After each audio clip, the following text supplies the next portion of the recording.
دوستو یہ ہے بھارت کا ایک مشہور اور پرانا شہر اجمیر، جسے لوگ اجمیر شریف کے نام سے زیادہ جانتے ہیں۔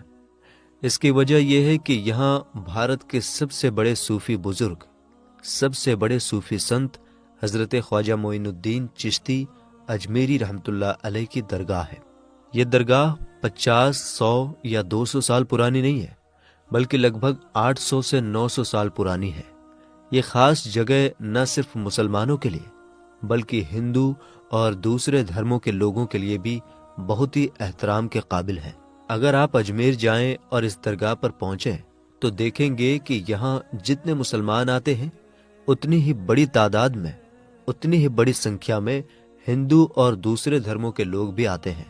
اجمیر میں اس درگاہ کی اہمیت کا اندازہ آپ اس بات سے لگا سکتے ہیں کہ اتہاس میں بڑے بڑے راجا، مہاراجا، بادشاہ اور سلطان یہاں آتے رہے ہیں، لیکن آج کے زمانے میں، آج کے دور میں بھی اس درگاہ کی مانیتا اتنی ہی زیادہ ہے۔ بھارت میں چاہے سرکار کانگریس کی ہو یا بی جے پی کی، دیش کے بڑے بڑے منتری یہاں پر اپنی چادر ضرور بھیجتے ہیں۔ اسی سال 2024 کے جنوری مہینے میں بھارت کے پردھان منتری نریندر مودی نے بھی یہاں پر چڑھانے کے لیے چادر پیش کی تھی۔ اب اگر ہم کچھ دلچسپ اور ایتہاسک حقیقت کی بات کریں تو بھارت کے ایک طاقتور اور مشہور مغل بادشاہ اکبر سمراٹ سے جڑی ایک خاص کہانی سامنے آتی ہے۔ کتابوں میں لکھا ہے کہ جلال الدین محمد اکبر جو بھارت پر راج کرتے تھے، ان کے پاس سب کچھ تھا، لیکن ایک چیز کی کمی کا انہیں بہت افسوس رہتا تھا، اور وہ تھا اولاد کا نہ ہونا۔ ان کے 2 بیٹے حسن اور حسین پیدا تو ہوئے تھے، لیکن ان کی موت ایک ہی مہینے کے اندر ہو گئی تھی۔ ابو الفضل کی مشہور کتاب آئینہ اکبری میں لکھا ہے کہ ایک بار اکبر کو یہ خبر ملی کہ اجمیر میں ایک بڑے صوفی بزرگ خواجہ معین الدین چشتی رحمۃ اللہ علیہ کی درگاہ ہے، وہاں جو بھی منت مانگی جاتی ہے وہ پوری ہو جاتی ہے۔ یہ سن کر اکبر نے بھی منت مانگی کہ اگر اس سے بیٹا پیدا ہوا تو وہ پیدل چل کر درگاہ پر حاضری دینے آئے گا۔ بیٹے کی خواہش نے اکبر کو اس وقت کے ایک مشہور صوفی بزرگ شیخ سلیم چشتی سے ملنے کا حوصلہ جگا دیا۔ شیخ سلیم چشتی جو آگرہ میں رہتے تھے، چشتی سلسلے سے تعلق رکھتے تھے۔ اکبر پہلی ملاقات میں ہی ان سے اتنا پربھاوت ہوا کہ وہ بار بار ان سے ملنے جانے لگا۔ مانا جاتا ہے کہ ایک بار اکبر نے صوفی بزرگ شیخ سلیم چشتی سے پوچھا، مجھے کتنے بیٹے ہوں گے؟ شیخ نے جواب دیا، 3 بیٹے ہوں گے، اور ہوا بھی ایسا ہی۔ کچھ سال بعد اکبر کا پہلا بیٹا پیدا ہوا۔ شیخ سلیم چشتی کی نسبت کی وجہ سے اکبر نے اپنے اس بیٹے کا نام سلیم رکھا۔ یہی سلیم آگے چل کر بادشاہ جہانگیر کے نام سے مشہور ہوا۔ میرے دوستو، پاروتی شرما نے اپنی کتاب an intimate portrait of a great Mughal Jahangir میں ایک دلچسپ قصہ لکھا ہے۔ انہوں نے بتایا کہ ایک بار اکبر نے شیخ سلیم چشتی سے پوچھا، آپ ہمارے ساتھ اس دنیا میں اور کتنے وقت تک زندہ رہیں گے؟ اس پر شیخ نے کہا، جب تک شہزادہ سلیم اپنا پہلا سبق یاد کر کے اسے ہو بہو دوہرا نہ دے۔ یہ سنتے ہی اکبر نے سلیم کی پڑھائی لکھائی ترنت بند کروا دی اور اس بات پر نظر رکھنے لگا۔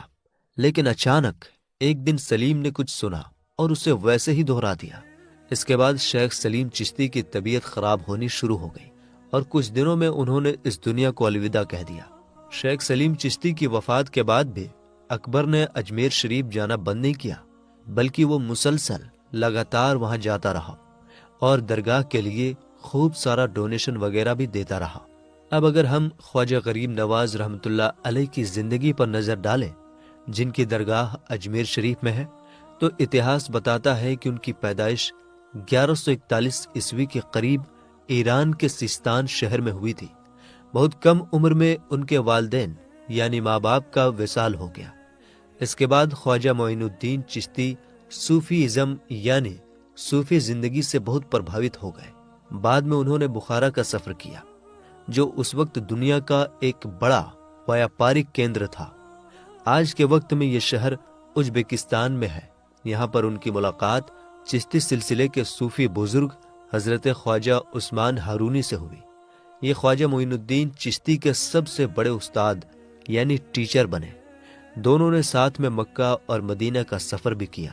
ایسے ہی سفر کے دوران خواجہ معین الدین چشتی کو ایک خواب میں پیغمبر حضرت محمد صلی اللہ تعالی علیہ وآلہ وسلم کا دیدار ہوا، اور ان کی طرف سے ہی ان کو ہندوستان کے دلی جانے کا حکم دیا گیا۔ یہیں سے ان کا ہندوستان کا سفر شروع ہوا۔ مانا جاتا ہے کہ 12ویں صدی کے آخر میں یہ دلی پہنچے اور پھر اجمیر گئے۔ اجمیر میں جا کر انہیں وہ نام ملا جس سے آج تک وہ سب سے زیادہ مشہور ہیں، غریب نواز۔ اس کا مطلب ہے غریبوں پر کرپا کرنے والے۔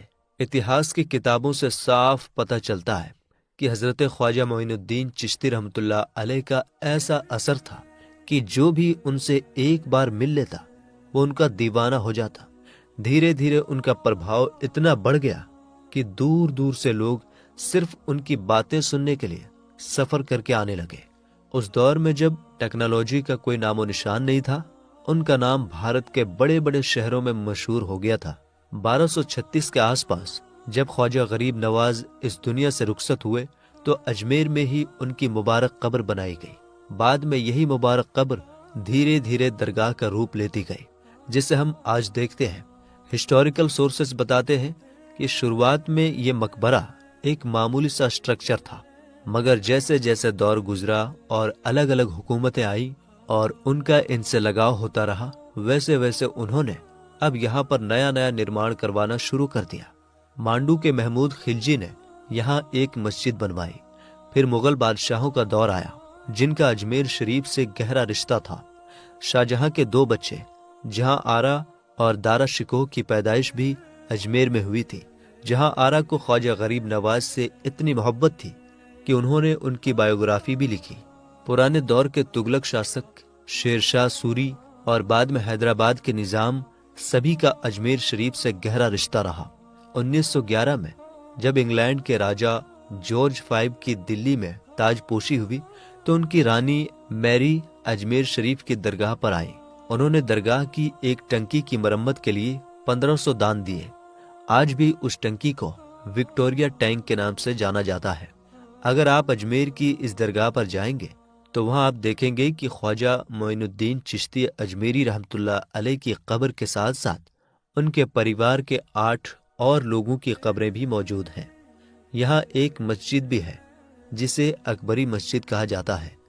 یہ مسجد مغل بادشاہ شاہجہاں نے بنوائی تھی۔ اس کے علاوہ یہاں جہانگیر اور شاہجہاں کے بیٹوں کی بھی قبریں ہیں۔ اجمیر میں 3 بڑے گیٹ ہیں۔ نمبر 1 نظام گیٹ، اسے حیدرآباد کے نظام میر عثمان علی نے بنوایا تھا۔ نمبر 2 جنتی دروازہ اور نمبر 3 بلند دروازہ۔ ہر سال یہاں رجب کے مہینے میں عرس منایا جاتا ہے۔ اس موقع پر لاکھوں لوگ درگاہ پر آتے ہیں۔ عرس کے دوران کھانا بنانے کے لیے 2 بڑی دیگوں کا استعمال کیا جاتا ہے۔ بڑی دیگ اسے بادشاہ اکبر نے پیش کیا تھا۔ اس میں ایک بار میں 2800 کلو چاول بن سکتے ہیں۔ چھوٹی دیگ اسے بادشاہ جہانگیر نے پیش کیا تھا۔ اس میں لگ بھگ 1100 کلو چاول بنائے جا سکتے ہیں۔ یہ دیگیں نہ صرف بہت بڑی ہیں بلکہ بہت پرانی بھی ہیں۔ عرس کے دوران ان دیگوں میں بنائے گئے کھانے کو غریبوں میں بانٹا جاتا ہے۔